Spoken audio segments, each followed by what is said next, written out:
네, 안녕하세요. 삼성 SDS 편기범 프로입니다. 오늘 제가 말씀드릴 내용은 텍스트 분석과 그리고 VUC 시스템의 유사도 추천에 대한 내용입니다.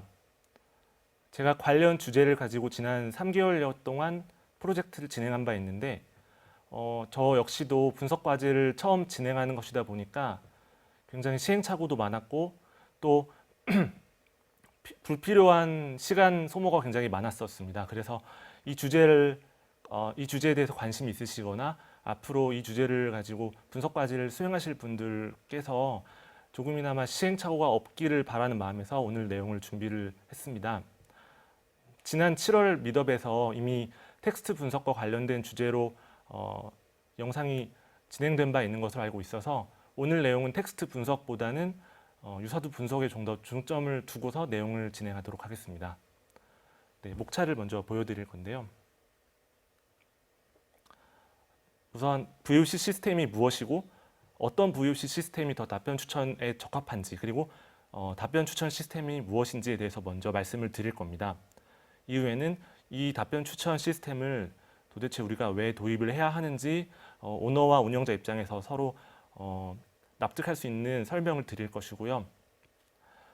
이 전체적인 분석 과정이 어떻게 진행될 것인지에 대해서 오버뷰를 보여드릴 것입니다. 그리고 이 오버뷰 내에서 진행된 내용들을 차례차례 핵심 키워드들을 뽑아서 브라이트스 내에서는 어떤 함수를 가지고 분석 과제를 차례차례 수행할 것인지에 대해서 차례차례 설명을 드릴 예정입니다.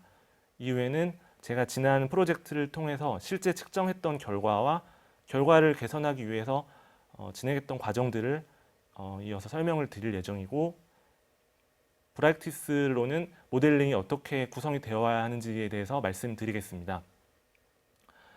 미리 말씀드려야겠지만 지난 프로젝트를 통해서 수행했던 그 내용과 모델링의 경우에는 고객사 데이터를 포함하고 있어서 그 내용을 담지는 못했고 대신에 주택금융공사의 VOC 내용을 제가 발췌를 해서 진행했다는 점을 미리 말씀을 드리겠습니다.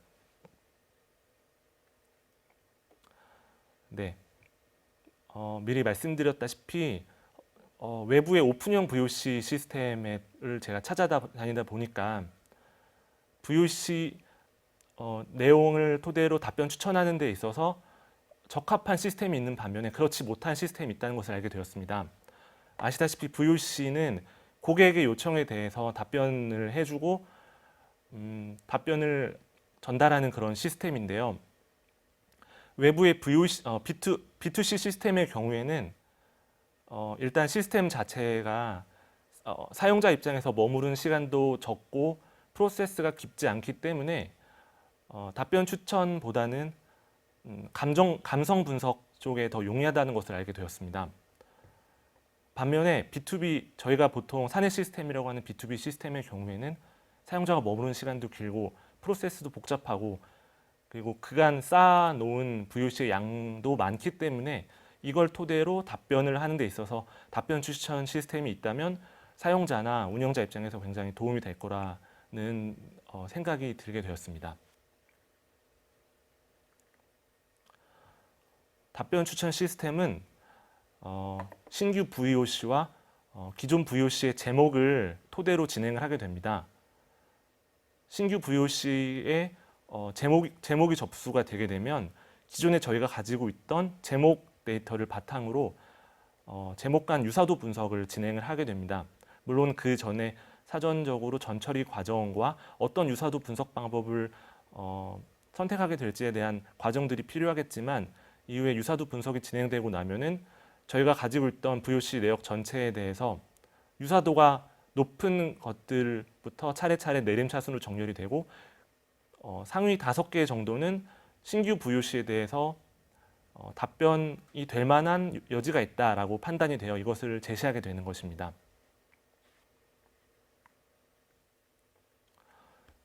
그렇다면 이 VOC 유사도 분석 시스템을 왜 도입해야 될지에 대해서 시스템 특성 관점에서 먼저 설명을 드리겠습니다. 지금 보시는 내용은 야간 접수를 하는 시스템의 VOC 접수 건수인데요.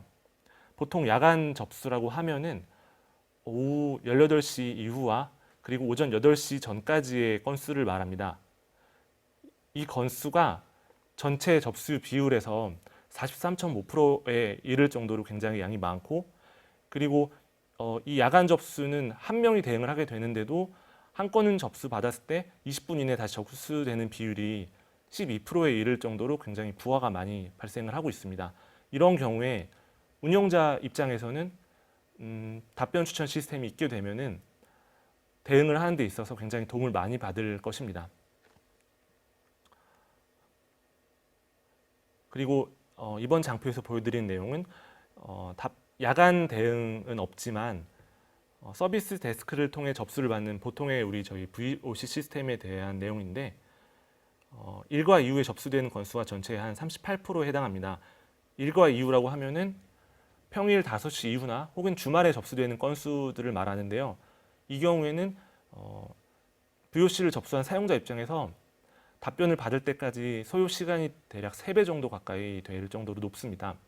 그렇기 때문에 유사도 분석 시스템이 도입이 된다면 이번에는 운영자가 아니라 사용자 입장에서 굉장히 도움을 많이 받게 될 겁니다. 이런 시스템 특성뿐만 아니라 단순한 그 VOC 건수 관점에서 보았을 때도 우측의 B 시스템의 경우에는 매년 연도별로 VOC 건수가 증가하고 있고, 뿐만 아니라 1인당 VOC 대응 건수도 굉장히 증가하는 양상을 보이고 있어서 유사도 분석이 가능하다면 답변을 이끌어내고, 그렇게 되면 기존의 인력들이 VOC에 대응하는 것에 뿐만 아니라 다른 일들을 하는데 자신들의 시간을 쓸 수 있고, B 시스템의 경우뿐만 아니라 건수가 매년 증가하진 않고 있는 이런 사례에서도 1인당 건수는 크게 변화가 없는 관계로 도입이 된다면 분명 시스템 오너나 운영자 입장에서 도움을 보게 될 것입니다. 그러면 이 분석 시스템이 어떻게 진행되는지에 대해서 말씀을 드리겠습니다. 분석 과정은 이 보여드리는 장표와 같습니다. 여기서 말하는 트레인 데이터라는 것은 저희가 가지고 있는 VOC 데이터를 말하고요. 테스트 데이터는 신규로 접수되는 VOC 내용을 말합니다. 이 둘 모두가 동일한 전처리 과정을 거치고 이후에 이것을 카테고라이징 할 것인지 클러스터링 할 것인지, 그리고 어떤 분석 기법을 거칠 것인지에 따라서 유사도 각각의 분석 기법에 따라 상위 5개 답변들을 이끌어내고, 이 상위 5개 답변들에 대해서 적중도가 얼마나 되는지를 측정을 하게 됩니다. 그 이후에 적중도 가장 높은 기법을 채택하고, 이 채택된 기법을 가지고 다시 전처리부터 해서 전체 과정을 진행하는 흐름으로 이어지게 됩니다. 사실 유사도 분석 기법이 여러 가지가 있는데, 어떤 유사도 분석 기법이 적합한지는 이 과정들을 거쳐 보아야 해당 VOC 시스템에 대한 기법을 선택할 수가 있습니다. 오버뷰 내용을 다시 한번 말씀드리면은 전처리 과정에서 우선 특수문자라던가 소문자, 대문자가 혼용으로 들어온 데이터를 모두 대문자로 바꾸는 등의 사전적인 전처리 과정이 필요하고, 이후에 문장을 지정한 품사에 맞게 쪼개주는 토크나이징 과정이 필요합니다. 그렇게 쪼개지고 나면 제가 후에 명명한 그 딕셔너리 트리오라고 할 수 있는 유저 사전, 유의어 사전, 불용어 사전 단계를 거치고, 그렇게 사전적인 전처리 과정이 진행되고 나면은 이 VOC 데이터들을 카테고라이징 할지, 카테고라이징이라는 거는 사전에 이 카테고리 데이터를 가지고 있어서 그에 맞게 구분을 하는 걸 말하고, 그게 안 된다면 머신러닝 기법을 이용해서 클러스터링을 해보는 방법으로 둘을 나누는 그런 과정이 필요하게 됩니다. 이 부분에 대한 내용들은 다음 내용들을 통해 좀 더 상세히 설명을 드리도록 하겠습니다.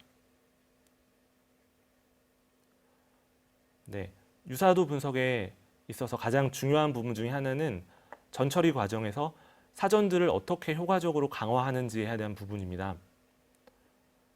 예를 들어서 VOC로 신혼부부 소득 합산 시 주택담보대출 DTI 문의라는 VOC가 접수됐다고 했을 때 이 문장을 그냥 단순히 토크나이징을 하게 되면은 어찌 보면 불필요한 단어들도 포함되고 합쳐졌을 때 더 유용한 단어들이 각각 쪼개지게 되는 효과가 있습니다. 이들을 각각의 사전들을 거치게 되면 효과적으로 쪼갤 수 있는데요. 우선 유저 사전 단계가 있습니다. 이 유저 사전이라고 하는 것은 단어들이 쪼개졌을 때보다 합쳐졌을 때 효과적인 단어들을 뭉쳐주고 혹은 이런 DTI 같은 외래어가 있을 때 이들이 사라지지 않게 하는 효과를 가지고 있습니다. 그래서 유저 사전 같은 경우에는 도메인 지식이 있는 운영자가 이것을 채워 넣는 것이 더 유용하다고 할 수 있겠습니다. 유저 사전 단계를 거치고 나면은 유의어 사전 단계를 거치게 되는데요. 유의어 사전 단계에서는 유사한 뜻을 가지고는 있는데 서로 다른 형태를 가지고 있는 이러한 단어들을 한데 뭉쳐주게 됩니다. 그렇게 되면은 문장에서 퍼져 있는 단어들을 좀 더 모아주고 분석에 좀 더 용이하게 하는 효과가 있습니다. 이후에는 앞선 두 사전의 경우에는 유의미한 것들, 꼭 필요한 것들을 뭉쳐주는 효과였다면 필요 없는 것들을 제거해주는 불용어 사전 단계를 거치게 됩니다. 이러한 세 사전을 거치는 단계는 저희가 분석 모델링을 최초에 작업을 하고 나서 이후에도 사용을 하는 과정 중에서도 계속 강화를 하고 필요 없는 것들은 제거를 하는 과정이 동반되어야 할 것입니다. 각각의 사전들을 브라이트스 내용을 통해서 조금 더 말씀을 드리겠습니다. 유저 사전 같은 경우에는 앞서 말씀드렸다시피 토크나이징 시 분리되지 말아야 할 단어들을 모아놓는 건데요. 저희 브라이틱스에서는 이 토크나이저 기능을 통해서 해당 작업을 진행할 수 있습니다. 토크나이징을 하는 데 있어서 저희가 선택한 각 품사별로 쪼개줌과 동시에 유저 사전으로 넣은 두 번째 인풋 데이터의 단어들은 이 품사에 맞게 쪼개지지 않도록 하는 그런 역할을 합니다. 저는 이 토크나이징 단계에서 명사와 동사 그리고 외국어를 선택했는데 그 밖에 뭐 조사라던가 어미 같은 다른 품사를 선택하게 되면은 이후 단의 전처리 과정에서 조금 더 품이 많이 들기 때문에 이 부분은 작업하는 과정에 있어서 한번 해보시면서 의사결정이 필요할 것으로 생각이 됩니다. 이후에 유저 사전 단계 이후에는 유의어 사전이 배치가 되게 되는데요. 유의어 사전을 유저 사전 이후에 배치를 한 이유는 앞선 장표를 다시 보여드리자면 이를테면 주택 띄고 담보 띄고 대출 혹은 주택 담보 띄고 대출 주택 담보 대출 같은 여러 가지 이런 유저 사전의 단어들을 다시 한데 모아주는 역할을 하기 위함입니다. 그렇기 때문에 유저 사전이 있고 나서 그 이후에 유의어 사전에서 각각 정의됐던 단어들을 다시 한데 모아주는 역할을 하고요. 이런 기능은 브라이틱스 내에서 시노님 컨버터라는 함수를 통해서 진행이 가능합니다. 이렇게 유저 사전과 유효 사전으로 단어들을 뭉쳐 놓은 다음에는 이후에는 불용어 사전 단계를 거치게 됩니다. 불용어 사전은 VOC 건수가 적건 많건 굉장히 불필요한 단어들을 제거하는 데 있어서 굉장히 많은 건수들을 담아야 하는 사전인데요. 이 불용어 사전을 제거하는 과정은 브라이틱스에서 스탑워즈 리무버라는 함수를 통해서 진행을 하게 됩니다.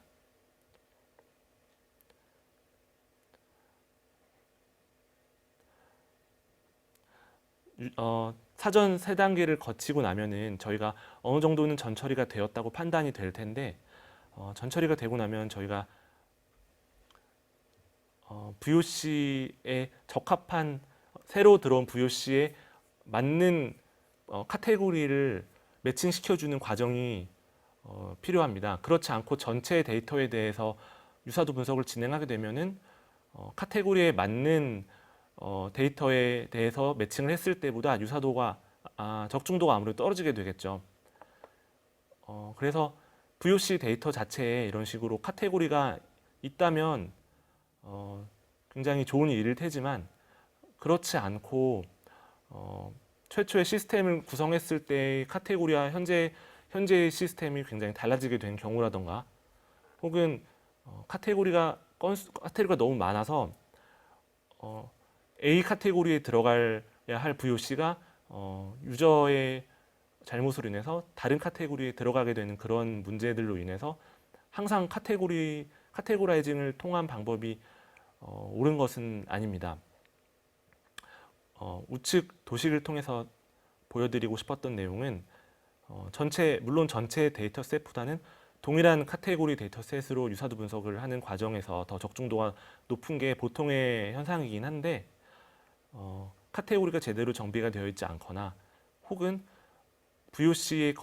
해당 카테고리의 VOC 건수가 적어서 매칭할 수 있는 데이터가 적게 되는 경우에는 카테고리를 매칭하는 방법이 항상 옳진 않다는 부분을 말씀드리고 싶어서 해당 내용을 배치하였습니다. 뿐만 아니라 카테고리의 건수가 너무 많으면 이것이 적중도의 상승보다는 하락으로 이어지게 됩니다.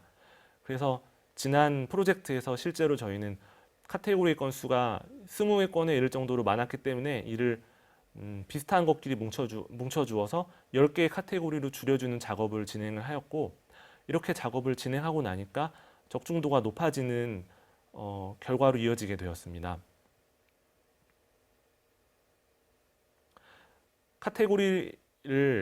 VOC에서 카테고리를 가지고 있게 되면 이를 통해서 EDA를 도출해낼 수 있습니다.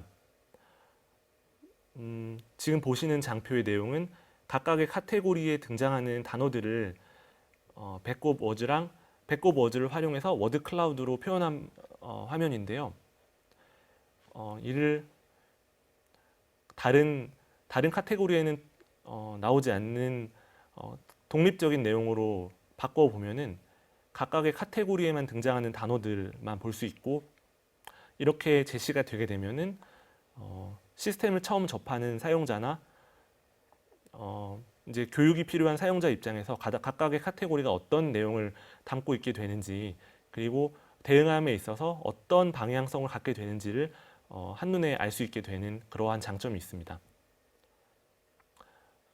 그리고 이 부분은 약간 번외이긴 한데, 카테고리가 아니라 연도별로 워드 클라우드를 해보게 되는 경우에는 해당 연도에만 등장하는 단어가 이후에 등장을 하지 않게 되면 시스템에 개선이 있거나 혹은 그 해당 이슈가 더 이상 발생하지 않는 등의 해석을 할 수 있다는 그러한 부분이 있습니다. 물론 이 부분은 번외의 내용이고요. 말씀드렸다시피 이렇게 카테고라이징을 할 수 있게 된다면 굉장히 행복한 일이겠지만 그렇지 않은 경우가 굉장히 많습니다. 그래서 이후의 내용에 대해서는 머신러닝을 활용한 클러스터링 기법에 대해서 설명을 드리도록 하겠습니다.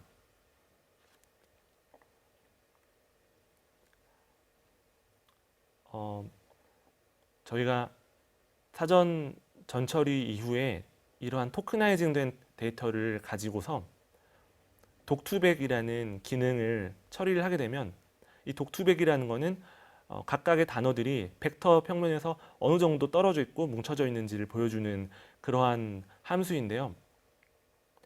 이 독투백 과정을 거치고 나면은 K민즈를 통해서 각각의 단어들에 퍼져 있는 것들이 어떻게 군집화가 가능할지를 보여주는 그러한 기능입니다.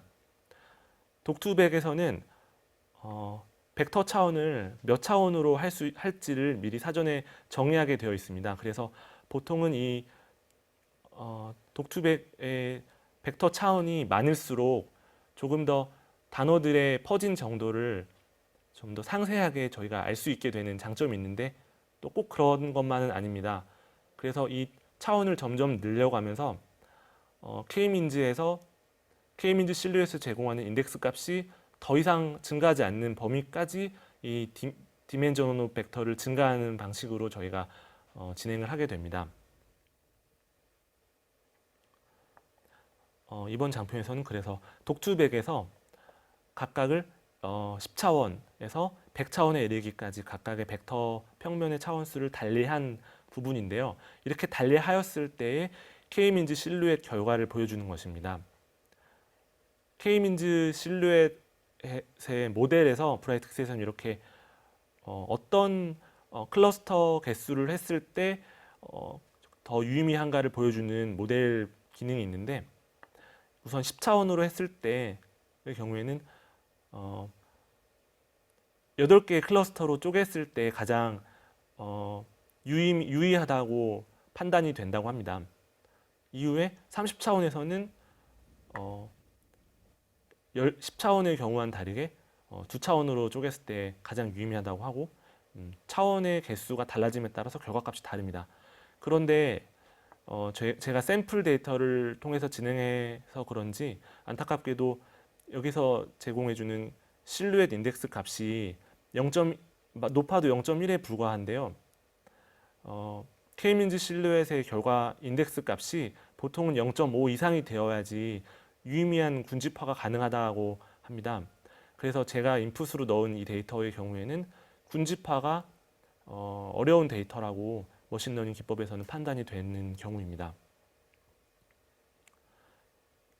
이렇게 K민즈를 사용해 볼 수도 있고, 그 밖에 또 LDA라는 Latent Declared Allocation이라는 이 함수를 사용해 볼 수 있는데요. 이 LDA는 토픽 모델링의 대표적인 기법입니다. 방금 살펴봤던 K민즈 실루엣을 통해서 가장 군집화에 용이한 군집 개수를 알게 된다면 그 군집 개수에 맞게 토픽 개수를 정해주고, 그 토픽 개수의 토픽으로 분류된 건수 내에서 단어들이 어떤 분포를 가지고 있는지를 보여주는 그런 기능을 제공하는 함수인데요. 이 부분에 있어서도 사실 제가 샘플로 넣은 데이터의 건수가 적고 또 퍼진 정도가 그렇게 유의미하지 않아서 LDA를 통해서도 안타깝게도 유의미한 결과는 이끌어내지 못했습니다.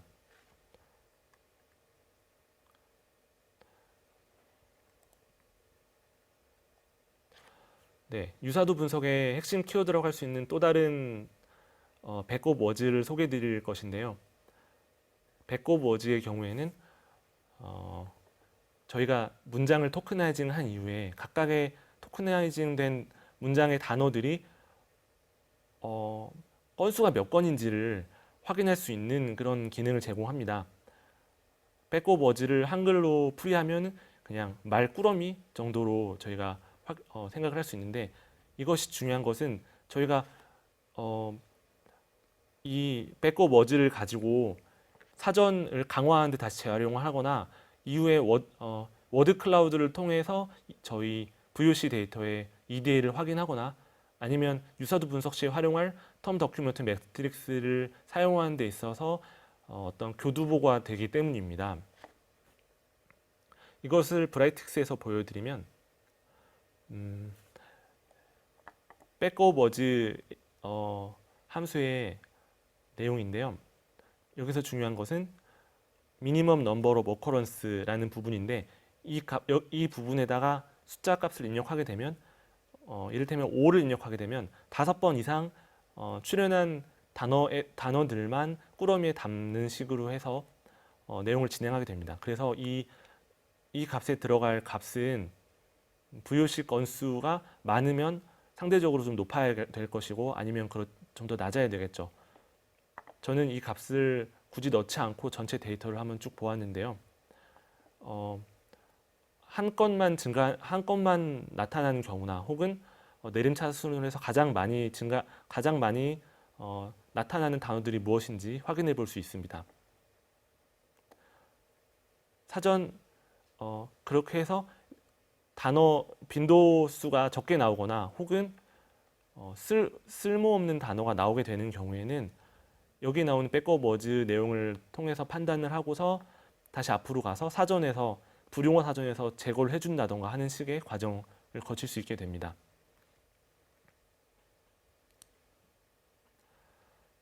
백업 워즈 내용을 바탕으로 저희가 가지고 있는 단어 꾸러미들을 이런 매트릭스 상단에 놓고, 그리고 저희 VOC 건수들을 쭉 나래비를 시켜 놓으면 이런 식의 텀 더큐먼트 매트릭스 형태를 가질 수 있습니다. 이 텀 더큐먼트 매트릭스는 브라이티스에서 물론 제공을 하고 있고요. 그렇게 하게 되면은 각각의 VOC 내에서 단어들이 어떤 빈도로 출현을 하게 되는가를 저희가 한눈에 알 수 있게 됩니다. 그래서 텀 더큐먼트 매트릭스를 가지고 기존 VOC 내용을 텀 더큐멘트릭스로 하나 만들고, 그리고 신규 VOC를 가지고 텀 더큐멘트릭스를 만들어서 둘 간의 시밀러리티를 계산하는 식으로 활용을 할 수 있습니다.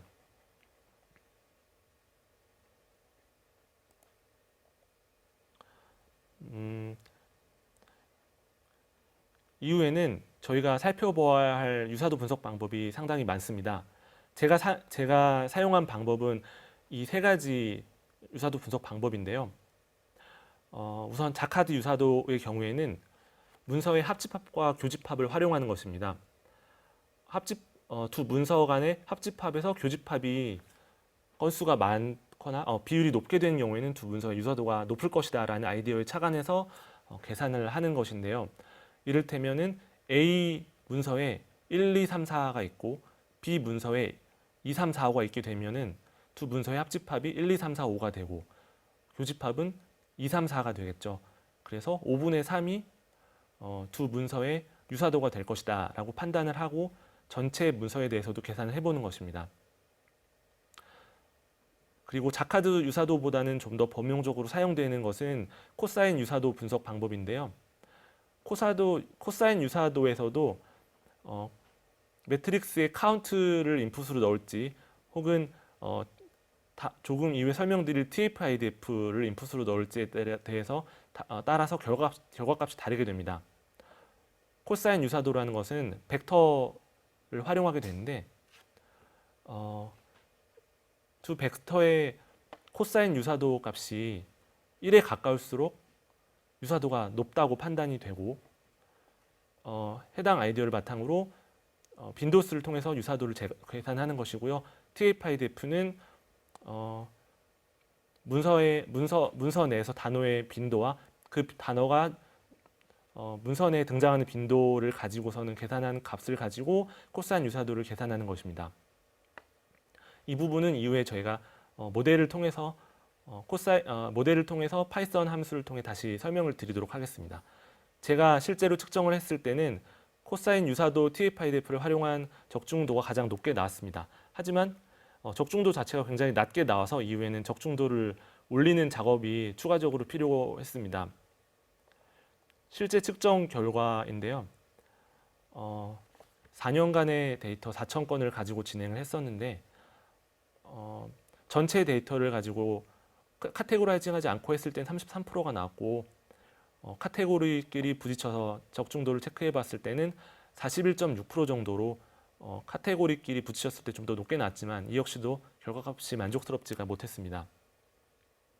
그래서 이 적중도를 올리는 과정이 필요했는데 무엇보다 사전을 좀 더 강화하는 과정이 프로젝트 과정 중에 계속 진행이 되었고요.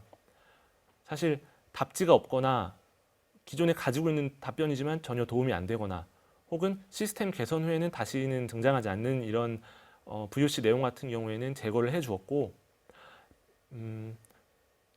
VOC 내에서 토큰을 쪼개봤더니 2개 이하였던 이런 데이터들을 모수에서 제거해주는 과정을 거쳤습니다. 그리고 테스트 데이터를 그냥 기계적으로 9대1로 나누어서 진행을 했었는데 이렇게 되니까 이 테스트 데이터에서 가져가는 포션이 많아서 답지를 저희가 뽑아내지 못하는 그런 문제가 있어서 테스트 데이터를 한 건 한 건 뽑아내는 식으로 진행을 하였고 답변 건수가 늘어나면 어떻게 되는지 확인해 보기 위해서 추천 답변 건수 10건으로 상향을 시켰습니다.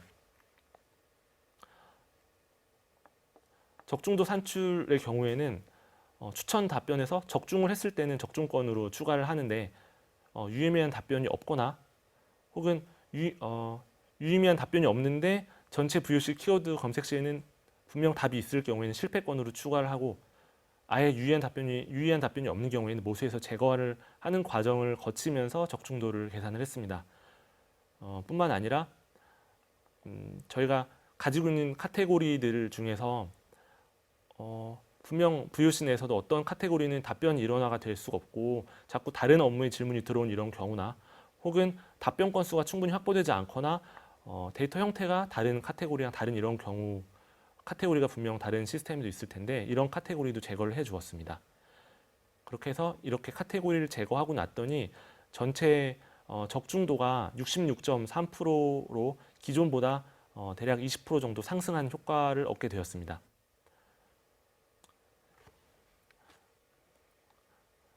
네, 적중도를 이끌어내는 방법에 대해서 저희가 한번 살펴보았는데요. 이번에는 브락티스 모델을 통해서 전체 과정을 다시 한번 말씀을 드리겠습니다.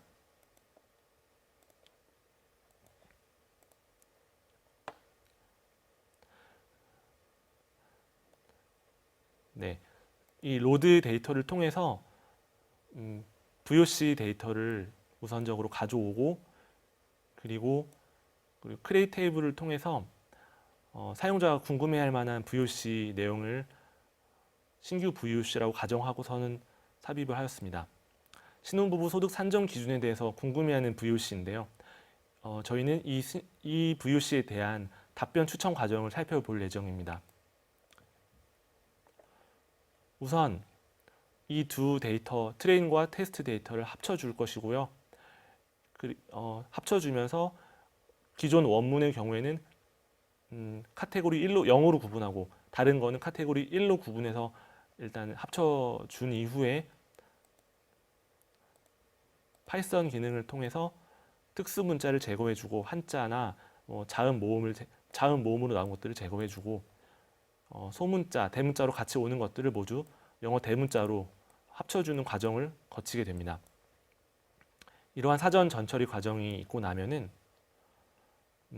유저 사전을 통해서 쪼개지면 안 되는 데이터들을 인풋 값으로 일단 넣어주고요. 그 이후에 브라이틱스에서 제공하는 토크나이저 기능을 통해서 품사 태깅으로 VOC를 쪼개줌과 동시에 유저 사전에서 등장하는 단어들은 쪼개지지 않도록 하는 과정을 거치게 됩니다. 그리고 이후에는 저희가 유의어 사전을 갖춰서 담아주고 이 유의어 사전에 등장하는 단어들에 대해서는 시노님 컨버터 기능을 활용하여서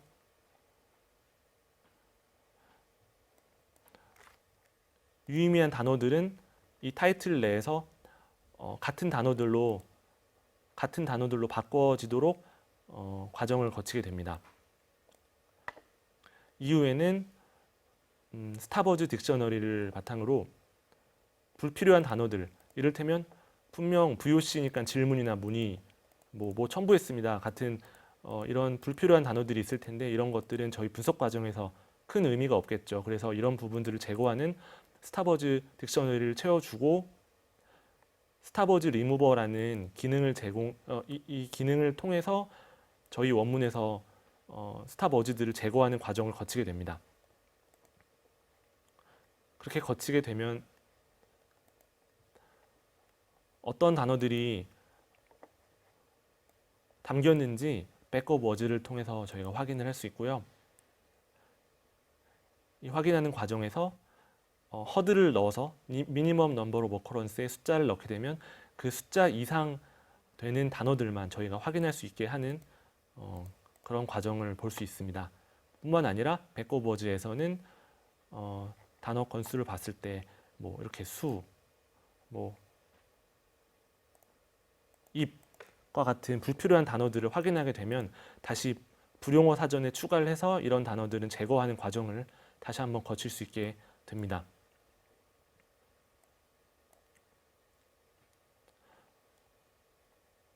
그리고 또한 브라이틱스에서 제공하는 TF IDF 기능에서는 저희가 쪼개놓은 이 각각의 단어들이 어떤 빈도로 등장하는지 그리고 문장 내에서는 어떤 문장에 더 많이 등장을 하게 되는지를 확인할 수 있습니다. 이 내용으로 추후 저희가 유사도 분석 과정을 진행하는 데 도움을 얻을 수 있습니다. 그리고 카테고라이징이 안 되는 데이터의 경우에는 저희가 독투백과 LDA를 통해서 이러한 머신러닝 기법을 통해서 군집화를 할 수 있는데요.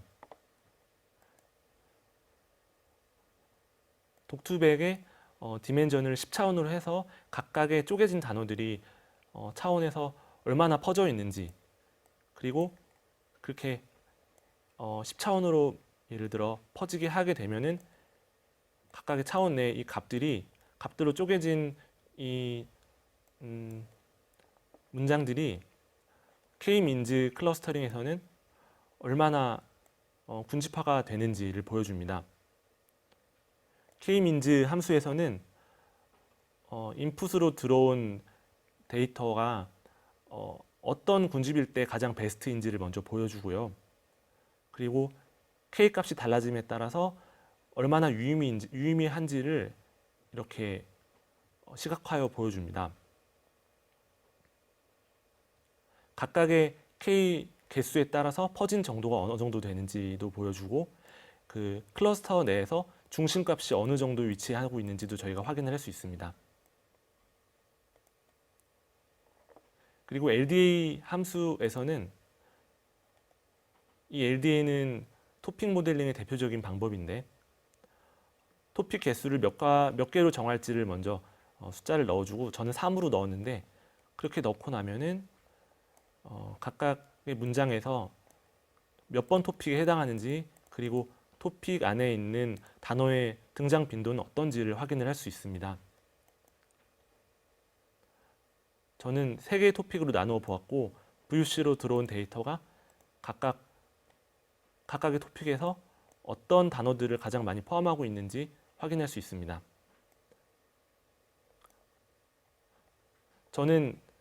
저희 경우에는 VOC 데이터를 클러스터링하지 않고 카테고라이징 하였기 때문에 카테고라이징 한 이후의 데이터를 가지고 유사도 분석 내용을 보여드리겠습니다.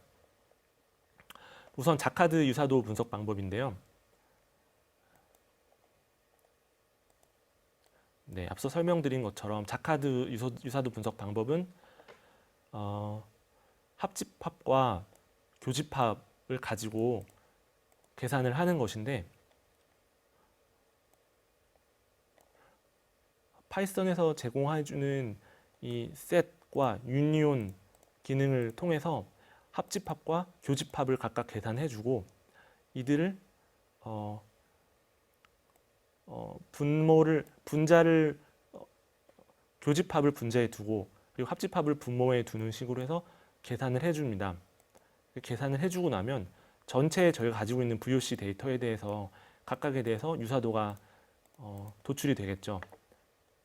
이것을 쿼리를 통해서 상위 5개만 가져오게 됩니다. 이것은 유사도 순위에 따라서 5개를 가져온 것이고, 그리고 자카드 유사도 분석 기법에 따라서 도출된 이 값들을 보여주는 것인데요. 그래서 여기에 해당하는 DOC, SEQ에 해당하는 VOC, 기존 원문을 데이터를 가져와 보면은 최초의 VOC였던 신혼부부 소득 산정 기준이라는 신규 VOC에 대해서 기존 VOC 답변을 통해서 저희가 답변 가능한 내용이 무엇인지 확인할 수 있게 됩니다. 가장 답변에 용이한 것은 아무래도 정말 신규 VOC의 제목과 유사한 것들이겠죠. 이를테면 부부의 소득금액 산정, 부부 합산 소득 산정 같은 내용일 것이고요. 그리고 코사인 유사도 분석 방법으로 제가 가지고 있었던 매트릭스를 활용한 방법과 그리고 TF-IDF 결과값을 활용한 방법이 있는데, 매트릭스를 활용한 방법의 경우에는 우선 인풋을 2개를 받게 되는데요. 첫 번째 인풋은 저희가 기존에 보유하고 있던 VOC에 대해서 전체적인 매트릭스를 구성을 하고요. 매트릭스의 이 좌측에 있는 것들은 기존 VOC의 각각의 순번일 것이고, 이 상단은 백업 워즈에서 구성한 등장한 단어들이겠죠. 그래서 VOC 1번의 경우에는 금리, 대출, 디딤돌 이런 단어들이 등장하는 것이고, 반면에 새로 들어오는 VOC의 경우에는 위에서 살펴봤던 백업 워즈랑 같은 백업 워즈를 활용해서 각각의 단어들이 얼마나 등장하는지를 매트릭스로 구성하였습니다. 그래서 이 두 매트릭스를 활용하여서 코사인 유사도를 계산을 하는 것입니다. 이것을 파이썬 함수를 통해서 스크립트를 통해 보여드리면 파이썬에서 제공하는 nom 함수나 dot 함수를 통해서 결과값을 도출할 수 있습니다. 그리고 tpydef의 경우에는 매트릭스의 경우와는 달리 tpydef 값을 사전에 파이썬 스크립트의 내용과 같이 tpydef 함수를 가지고선 계산을 해서 코사인 유사도 값을 계산을 하는 것이고요. 한 가지 유의할 점은 트레인 데이터의 경우에는 fit 트랜스폼을 쓰는데 테스트 데이터의 경우에는 fit 트랜스폼이 아니라 트랜스폼을 이용해서 도출하게 됩니다. fit 트랜스폼을 하게 되면은 테스트 데이터 기존에 썼던 fit 자체가 날아가 버리기 때문에 꼭 이 트랜스폼을 사용하셔야 합니다.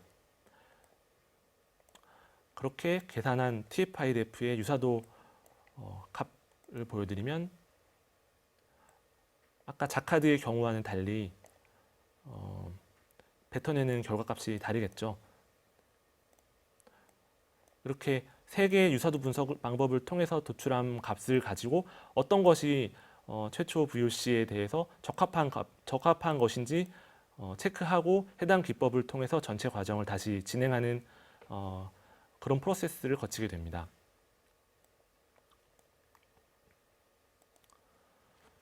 네, 너무 쉼없이 달려오게 되었는데 혹시 사전 질문이 있다면 사전 질문에 대해서 답변을 드리도록 하겠습니다.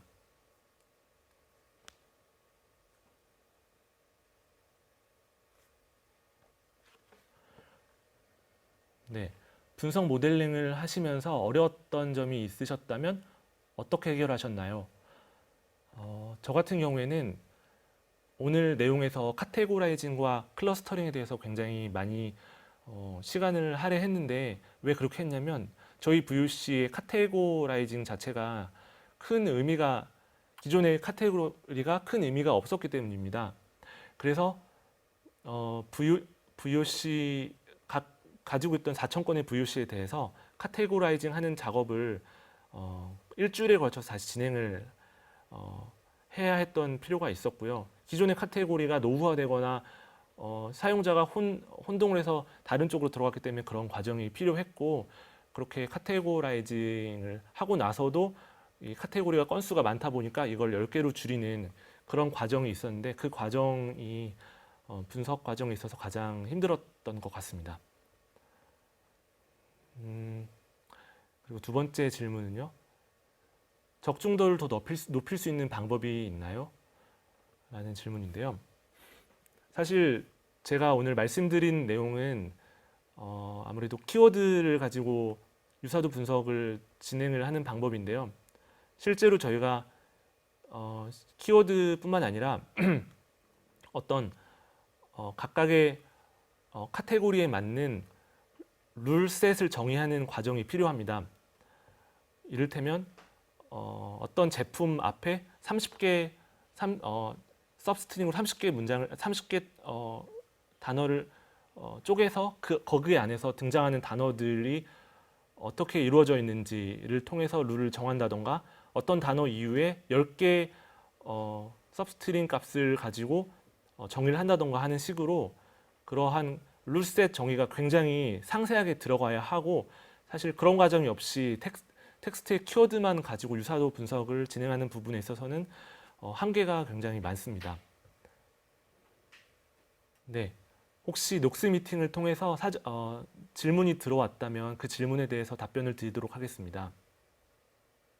네, 현장 질문이 들어왔는데요. 텍스트 분석에서 데이터 전처리에 시간이 많이 소요된다고 들었습니다. 전처리에서 유의할 점이 있나요? 라는 질문인데요. 네, 저희가 보통 다루게 되는 VOC 데이터가 한글 데이터인 관계로 이 한글 데이터에서 기반하는 불가피한 문제점들이 있습니다. 이를테면 띄어쓰기가 굉장히 잘못 구사되어 있는 경우가 많고 그리고 오타가 많은 경우가 있는데 띄어쓰기 같은 경우에는 띄어쓰기가 잘못된 부분들을 다 감안해서 유저 사전이나 유효 사전에 반영을 하는 게 좋겠고요. 그리고 오타 같은 경우에는 반복적으로 나타나지 않는 경우라면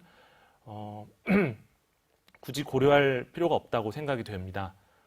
그리고 저희가 한글 데이터이다 보니까 그 자체로 뜻을 가지고 있는 명사나 수사 같은 경우에는 사전에 포함되는 것이 맞지만 조사나 어미 같이 문장과 문장 사이를 이어주는 단어들은 가급적이면 배제를 하거나 스탑 어지에 추가하는 것이 좋다고 생각을 합니다. 네, 그리고 카테고리를 20개에서 10개로 줄였다고 하셨는데 그 기준이 뭔가요? 라는 질문을 주셨습니다. 네, 공교롭게도 20개가 절반인 10개로 줄었는데 기계적으로 제가 줄인 것은 아니고요. VOC와 기존 카테고리 내용을 토대로 봤을 때 서로 뭉칠 수 있겠다 싶은 것들을 이렇게 모으다 보니까 20개가 10개로 줄었습니다. 추후에 만약에 이 카테고리를 줄이는 부분을 하시게 된다면 데이터 특성이나 혹은 시스템 노후화 정도에 따라서 줄어드는 정도는 달라질 수 있을 거라고 생각합니다. 네, 새로운 VOC가 발생하면 기존에 학습된 모델을 어떻게 통과시키나요? 기존에 저희가 학습된 모델을 가지고 새로운 VOC를 동일한 전처리 과정과 동일한 유사도 분석 모델을 같이 태워서 진행을 하는 식으로 사용을 하게 됩니다.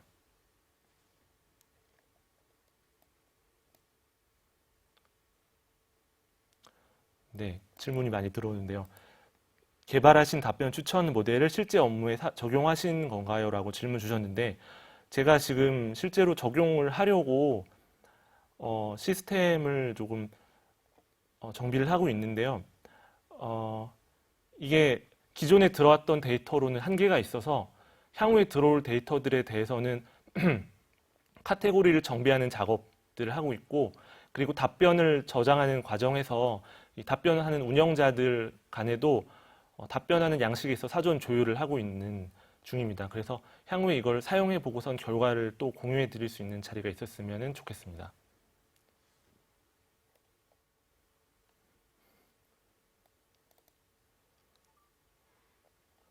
네, K-민즈 등으로 클러스터링하는 과정이 굉장히 오래 걸리는 것으로 알고 있는데 서비스 하는데 문제점이 없나요? 라고 해주셨는데요. K-민즈 같은 경우에는 일단 한번 모델링을 구축하면서 클러스터링을 하는 방법인데 그렇기 때문에 한번 구축을 해놓고 나면 그걸 신규 VOC가 들어왔을 때 계속 반복적으로 사용하는 일은 그렇게 많지 않고요. 아마 K-민즈를 사용하게 된다면 전날 밤에 배치를 돌린다던가 하는 식으로 클러스터링을 하게 되는 식으로 사용하면 될 것 같습니다.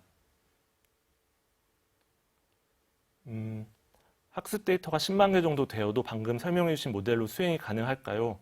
라고 해주셨는데 10만 개라면 사실 새로 들어온 VOC 데이터를 10만 개의 데이터에 다 박치기를 하게 되면 금방 5초, 10초 내에 답변이 나오기 힘들 것 같은데 그렇기 때문에 10만 개 데이터 전부가 아니라 되도록 이 답변에 유사한 기존 질문들을 가져올 수 있게끔 룰 세팅을 전반적으로 잘 해야 될 것 같다고 생각이 됩니다. 네, 제가 텍스트 분석 진행하면서 정말 재밌게 즐겁게 했었는데 앞으로 하실 분들이 오늘 제가 전달드린 내용 바탕으로 즐겁게 텍스트 분석 하실 수 있었으면 좋겠습니다.